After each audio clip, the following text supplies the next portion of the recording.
सबको जय मसीह की। एक बार फिर से हमारे इस YouTube चैनल में ट्रूथ ऑफ द बाइबल की सच्चाई में हम आपका स्वागत करते हैं। और ये चैनल बनाने का एक ही मकसद है कि हम जो गलत शिक्षाएं हैं, जो झूठे जो शिक्षाएं हैं, उस शिक्षाओं को हम खंडित कर सके, उसको हम बंद कर सके। और ये बहुत ज़रूरी, हमें परमेश्वर की सही शिक्षा को हमको जानना बहुत ज़रूरी है। और मैं बहुत दिनों से लोगों ने मुझे कमेंट किया कि आप अन्य भाषा के बारे में आप वीडियो बनाने वाले थे, क्या हुआ। और मैं काफ़ी दिन से मैं बहुत सारे वीडियो को मैं सुन रहा हूँ, बहुत सारे लोगों का मैं रिस्पॉन्स को मैं देखता हूँ और उनका मेंटलिटी को देखता हूँ। बहुत सारे लोग मुझे बहुत गलत तरीके से मुझे बात करते हैं कि आपका ये प्रॉब्लम है, वो प्रॉब्लम है, आपका उम्र कम है, आप डैनियल राज के बारे में आप क्यों गलत बोल रहे हैं, आप झूठे हो, वो सही इंसान है। लेकिन मैं बाइबल को मैं आप लोगों के बीच में रखना चाहता हूँ। अगर आप सचमुच में परमेश्वर के भक्त हैं, परमेश्वर के आप जन हैं, परमेश्वर के आप सेवक हैं, आप ज़रूर इस वचन को आप पूरे अंत तक आप ज़रूर इस वीडियो को आप सुने, ताकि आपको सच्चाई आपको पता चल सके। और जितने भी डैनियल राज के फॉलोअर हैं, जितने भी लोग जो उनको मानते हैं, उन पर भरोसा करते हैं और जो वो बोलते हैं उन बातों को आप मानते हैं, मैं आपको चैलेंज करता हूँ, ये मेरे 3 पॉइंट को आप खंडित करके बता दें या इसको आप झूठा साबित करके आप बता दें। और हम जब बाइबल को पढ़ते हैं, जब हमको बाइबल समझने में जब हमको तकलीफ़ होती है, तो हम लोग डिक्शनरी का हम लोग सहारा लेते हैं। शायद बहुत सारे लोगों को पता नहीं होगा कि डिक्शनरी भी मिलता है। जो बाइबल कॉलेज जो पढ़ाई किए हैं, बहुत सारे डिक्शनरियाँ होती है जहाँ पर हम जांच पड़ताल करते हैं, चेक करते हैं कि क्या सच्चाई है। बहुत सारे बुक को हम पढ़ के हम एक सच्चाई को हम निकालते हैं, कि एक निष्कर्ष को निकालते हैं कि ये स्टेटमेंट, ये जो बात है, ये जो वचन की जो सच्चाई है, असल में ये सच्चाई है या गलत है। हम इस बात को हम निष्कर्ष निकालते हैं। और डैनियल राज जैसे इंसान जो हैं वो गूगल का सहारा लेते हैं।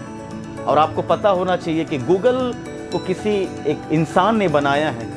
जब भी आप क्रिश्चियनिटी के बारे में आप गूगल में आप चेक करेंगे, बहुत झूठे बातों को बताया गया है कि मसीहत ने इस देश को सिर्फ और सिर्फ लूटा है और कुछ भी नहीं दिया है। अगर आप इंटेलिजेंट, अगर आप विद्वान हैं, आप ज़्यादा आप गूगल सर्च करते हैं, बहुत सारे इंफॉर्मेशन को कलेक्ट करते हैं, तो आपको पता होगा कि बहुत सारे झूठे इन्फॉर्मेशन को वहाँ पर डाला जाता है, जिससे लोग मसीहत के बारे में गलत सोच को रखते हैं। मैं आपको बताना चाहता हूँ, आज जो चाइना में जो गलत जो कलीसिया जो तैयार हुई है, झूठे जो लोग खड़े हुए हैं, सर्वशक्तिमान की कलीसिया, जब भी आप गूगल में आप सर्च करेंगे विश्वास के बारे में, दया के बारे में, तो सबसे पहले नंबर में उनका वेबसाइट खुलता है। जब आप पढ़ेंगे बहुत चीज़ों को वहाँ पर लिखा गया, लेकिन आपको पता नहीं होगा कि ये जो पेज है, ये जो आप लिंक जिसको आपने ओपन किया है, उस लिंक को एक झूठे लोग ऑपरेट कर रहे हैं। और जब आप उनसे कनेक्ट हो जाते हैं, जब आप उनसे जुड़ जाते हैं, तब आप परमेश्वर की सच्चाई से आप वंचित हो जाते हैं, परमेश्वर की सच्चाई से आप दूर हो जाते हैं। और ये कितनी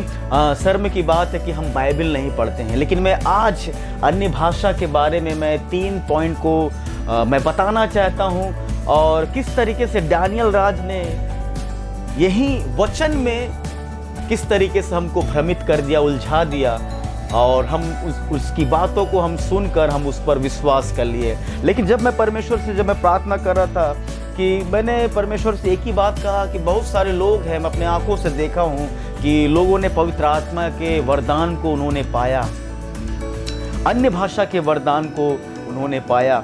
और जब मैं अपने आंखों से देखा, लोगों की गवाहियों को सुना, तो सचमुच में मैं विश्वास करता हूँ कि परमेश्वर महान है, परमेश्वर की शक्ति को कोई रोक नहीं सकता है। बहुत सारे लोग परमेश्वर को मानते तो हैं, लेकिन उसके शक्ति को मानते नहीं हैं। और मैं बताना चाहता हूँ कि परमेश्वर के लिए कोई भी काम असंभव नहीं है। परमेश्वर को हम कभी भी सीमित नहीं कर सकते, उसको हम रोक कर बांध के कभी भी नहीं रख सकते हैं।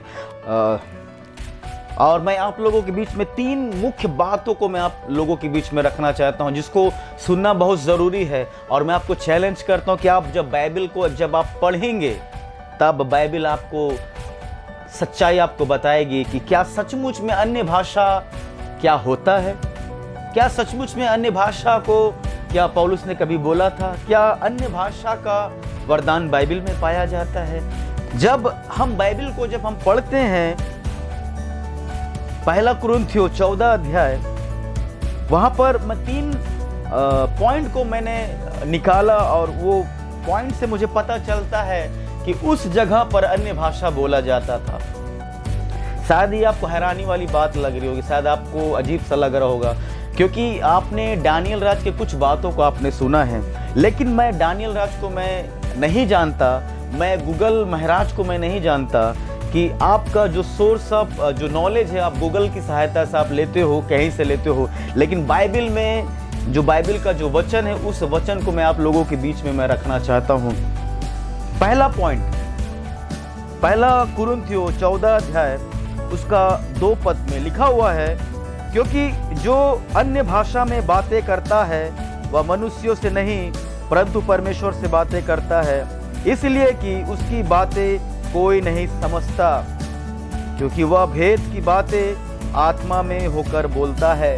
पहला पॉइंट स्पष्ट रूप से यहाँ पर बताता है कि जो कोई भी अन्य भाषा में बातें करता है वो मनुष्यों से बातें नहीं करता है परंतु परमेश्वर से बातें करता है, इसलिए उसकी बातें कोई नहीं समझता है। इसका मतलब होता है कि जो तुम भाषा में बात कर रहे हो उस भाषा को कोई नहीं समझता है, आपको जानना पड़ेगा। और बाइबल कभी भी नहीं कहता है कि अन्य भाषा स्वर्गीय भाषा है। ये झूठा स्टेटमेंट है जो दानियल राज लोगों को भड़काने के लिए, भ्रमित करने के लिए इन बातों को वो उपयोग करते हैं, लेकिन बाइबल कभी भी यहाँ पर नहीं लिखा गया है कि ये भाषा स्वर्गीय भाषा है। अगर आपका पास में बाइबल है, अगर आप बाइबल पढ़ते हो तो आप ज़रूर बाइबल को खोल के आप पढ़ें, किसी बातों पर, किसी इंसानों की बातों पर आप विश्वास ना करें। पहला पॉइंट है, चैलेंज करता हूँ आप जितने भी दानियल राज के फॉलोअर्स हैं, आप इस बात को आप गलत साबित करके दिखाएं कि बाइबल स्पष्ट रूप से कहता है कि जो अन्य भाषा में प्रार्थना करता है, बातें करता है, वह परमेश्वर से करता है और उसकी बात कोई नहीं समझ सकता, और उसकी बात कोई नहीं समझ सकता। मतलब वो अन्य भाषा में वहां पर प्रार्थना किया जाता था, पौलुस उस जगह पर प्रार्थना करता था। दानियल राज ने एक 25 पॉइंट उन्होंने बताया है, पवित्र आत्मा के ऊपर में उन्होंने एक वीडियो बनाया है। उन्होंने एक जगह पर उन्होंने कहा कि कहाँ पर लिखा हुआ है कि जो अन्य भाषा में प्रार्थना करता है वह अपना उन्नति करवाता है। आप जरूर उस वीडियो को आप जरूर आप देखिएगा। और स्पष्ट रूप से बाइबल यहाँ पर क्या कहता है, पहला कुरिन्थियों 14 अध्याय उसका 3 पद में यहाँ पर स्पष्ट रूप से लिखा हुआ है, 3 और 4 पद में, कि 4 पद में जो अन्य भाषा में बातें करता है वह अपनी ही उन्नति करता है। मैंने ये बाइबल लिखा हुआ है कि जो अन्य भाषा में बातें करता है वह अपनी उन्नति करता है। तो आप देख पा रहे हैं किस तरीके से हमको गुमराह किया जा रहा है, किस तरीके से हमको परमेश्वर के दान वरदानों से हमको दूर रखा जा रहा है। पहला पॉइंट ये खत्म हो गया। दूसरा पॉइंट को हम जब देखते हैं, पहला कुरिन्थियों 14 अध्याय उसका 16 पद में, वहां पर स्पष्ट रूप से लिखा हुआ है, नहीं तो यदि तू आत्मा ही से धन्यवाद करेगा तो फिर अज्ञानी तेरे धन्यवाद पर आमीन कैसे कहेगा, क्योंकि वह तो नहीं जानता कि तू क्या कहता है।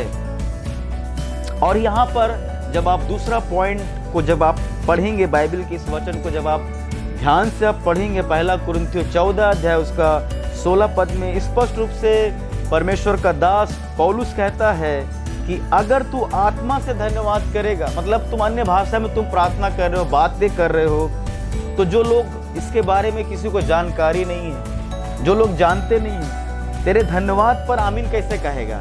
उसको पता नहीं कि कब आप आमीन बोलने वाले हो, क्योंकि वह तो नहीं जानता कि तू क्या कहता है। बाइबल स्पष्ट रूप से कहता है कि वो लोग नहीं जानते कि आप क्या बात कर रहे हो। और डैनियल राज जैसे लोग बोलते हैं कि गूगल की सहायता से बोलते हैं कि अन्य भाषा जो है कोई लैंग्वेज होता नहीं है। तो बाइबल यहाँ पर क्यों इस बात को क्यों यहाँ पर पौलुस लिखता है कि जब आप अन्य भाषा में जब आप बात करते हो, आमीन कहते हो, जो लोग जिनको पता नहीं है तो वो कैसे आमीन कहेंगे, क्योंकि उनको पता नहीं कि आप कौन सी भाषा में बात कर रहे हो।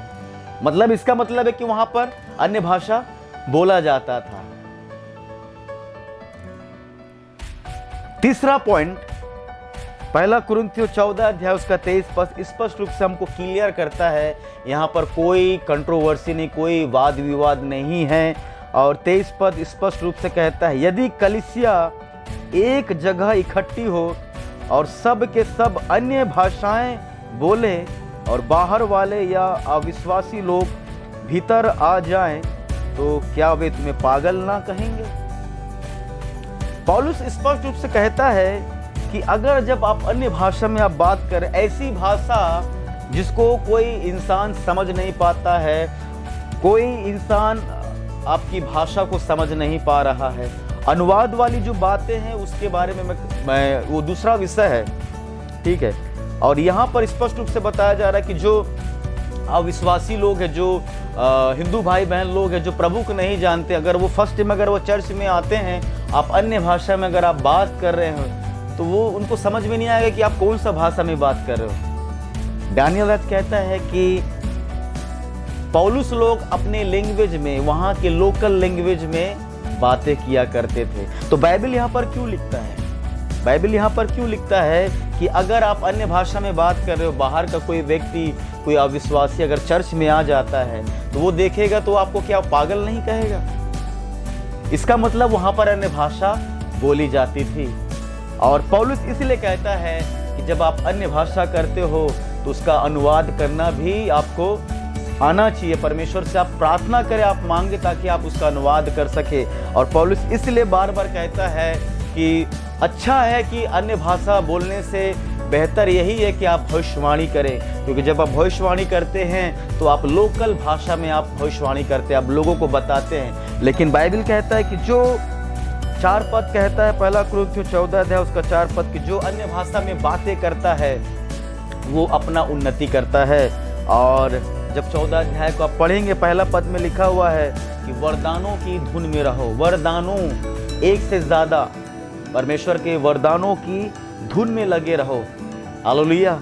और परमेश्वर का वचन कहता है कि अन्य भाषा होता है, और उस समय में कलीसिया के लोग अन्य भाषा में बातें किया करते थे। आपको अन्य भाषा नहीं मिला है, इसका मतलब ये नहीं है कि परमेश्वर का वरदान नहीं होता है। और मैं डैनियल राज के गूगल को मैं बिल्कुल सपोर्ट नहीं करता हूँ। आप बाइबल को आप पढ़ें, आप डिक्शनरी को आप पढ़ें, परमेश्वर से आप प्रार्थना करें, लोगों के जीवन से गवाहियों को आप सुने, ताकि आपको परमेश्वर की सच्चाई आपको मालूम चल सके। परमेश्वर आपको आशीष करे। और मैं एक छोटी सी बात को आपको मैं बोल के ख़त्म करना चाहता हूँ कि नाइजीरिया में एक भाषा है, एक ऐसी भाषा बोली जाती है जो भाषा कभी भी कोई किताब में लिखा नहीं गया है। ऐसी भाषा बोली जाती है जिस भाषा के द्वारा इंसान लोग एक दूसरे से बातें करते हैं। इस तरीके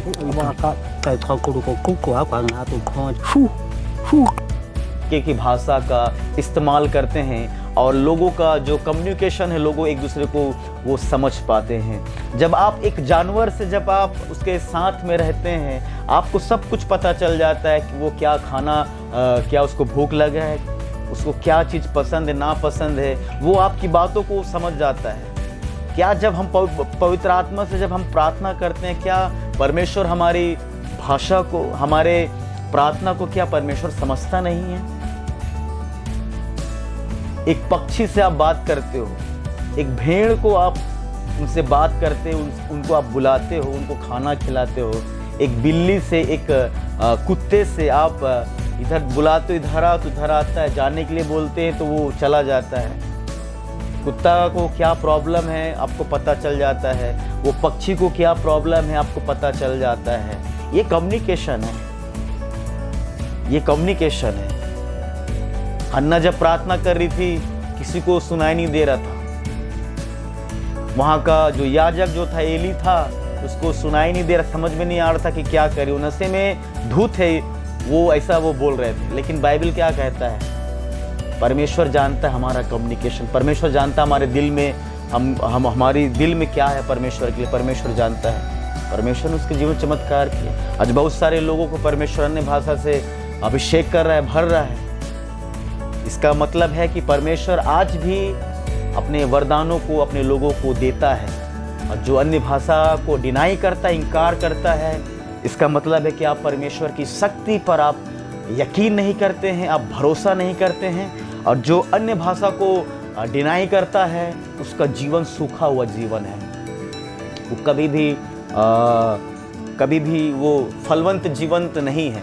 क्योंकि जो पवित्र आत्मा के वरदानों को इनकार करता है, वो कभी भी आगे नहीं बढ़ सकता है। कभी भी उसके अंदर में परमेश्वर के प्रति भूख और प्यास कभी भी नहीं बढ़ सकता है।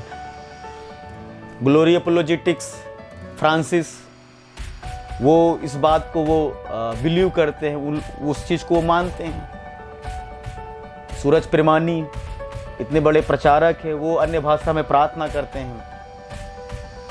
अमोस सिंह मिनिस्ट्री आप लोगों ने तो ज़रूर देखा होगा, जितने परमेश्वर के दास हैं। तो वो प्रार्थना कर रहे हैं, बाइबल से पढ़ के परमेश्वर ने उनको दान वरदान दिया।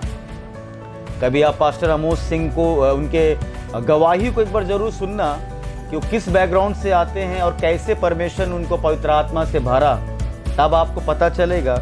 और जो लोग अन्य भाषा को विरोध करते हैं, वो ढोंगी है, क्योंकि उनको पवित्र आत्मा का वरदान नहीं मिला। वो कपटी हैं, क्योंकि वो सिर्फ और सिर्फ अपने कमियों को छुपाना चाहते हैं। भाई, अगर आपको पवित्र आत्मा का वरदान नहीं मिला है, तो उसको आपको शर्माने की बात नहीं है, घबराने की बात नहीं है, अपने आप को छोटा समझने की बात नहीं है। अगर आपको नहीं मिला है, परमेश्वर ने आपको दूसरा वरदान दिया है, आप उस वरदान को आप इस्तेमाल करें, परमेश्वर की महिमा करें। अगर आपको कोई अच्छा अन्य भाषा का वरदान मिला तो अच्छी बात है, नहीं मिला तो उसमें रोने की क्या बात है। परमेश्वर का वचन कहता है, ये 3 पॉइंट को अब ज़रूर आप देखें कि उस जगह पर कलीसिया में अन्य भाषा बोली जाती थी। हालेलुया। आप इस वचन को आप पढ़ें, परमेश्वर आपको आशीष करे। और दानियल राज जैसे लोगों के शिक्षकों से, उनके शिक्षाओं से, उनके गलत उनके जो धारणाएं हैं, उनके जो तरीके हैं, जो लोगों को वो डांटते हैं, लोगों को भड़काते हैं, इन सारे चीज़ों से आप बचे रहें। और आप परमेश्वर के वचनों को आप ज़रूर पढ़ें, ना कि दानियल राज की बातों को कि वो गूगल की सहायता से वो प्रचार करते हैं। परमेश्वर आप सबको आशीष करें।